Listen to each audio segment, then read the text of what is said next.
તો વાત હવે સુરતની, જ્યાં સુરતના અશ્વિની કુમાર રોડ પર ટીપી સ્કીમ નંબર 4 થી લઈને 23માં ફાઇનલ પ્લોટ નંબર 4 થી 23માં ઉદ્યોગો સ્થાપતબારની મંજૂરીનો સ્થાનિક લોકોએ વિરોધ કર્યો છે।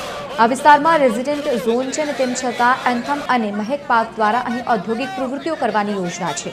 4 જેટલી સોસાયટીઓના રહેવાસીઓ પ્રદૂષણની સમસ્યાથી ચિંતા વ્યક્ત કરી રહ્યા છે અને પાલિકા દ્વારા રહેણાંક વિસ્તારમાં ઉદ્યોગોને પરવાનગી કઈ રીતે આપી શકાય તે અંગે સવાલો કરી રહ્યા છે। ધર્મિષ્ઠા પાર્ક સહિત શ્યામસુંદર સોસાયટી, ડાયમંડનગર અને સેન્ટર પાર્ક સહિત અન્ય સોસાયટીના લોકોએ વિરોધ પ્રદર્શન કર્યો છે।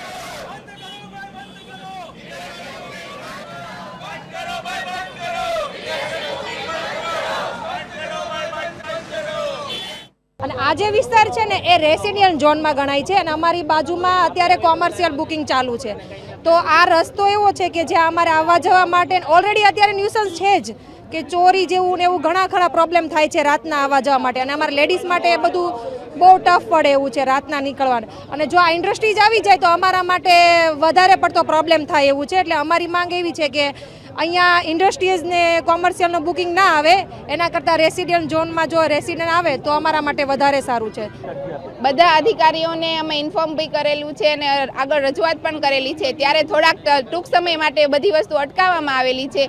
પાછી એ વસ્તુ પાછી જ ફરીવાર થઈ જ રહી છે અત્યારે અમારી જોડે। અમારી માંગ એમ છે કે આ બધી વસ્તુ કોમર્શિયલ જે વસ્તુ પ્લોટિંગ ને એવું બધું પડે છે એને બધું બંધ કરવામાં આવે અને અમારી માંગને હંમેશા માટે પૂરી કરવામાં આવે।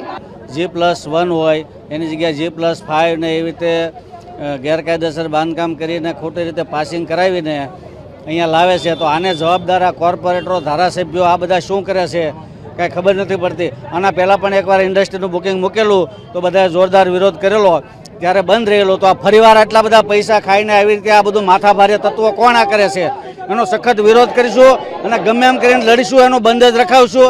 એટલે એ લોકોને પાક્કો મેસેજ જાય કે એ લોકો કાંઈ પણ એમ મનમાં માનતા હોય કે એમને મનમાની ચલાવી લેવામાં આવશે તો ચલાવી લેવામાં નહીં આવે।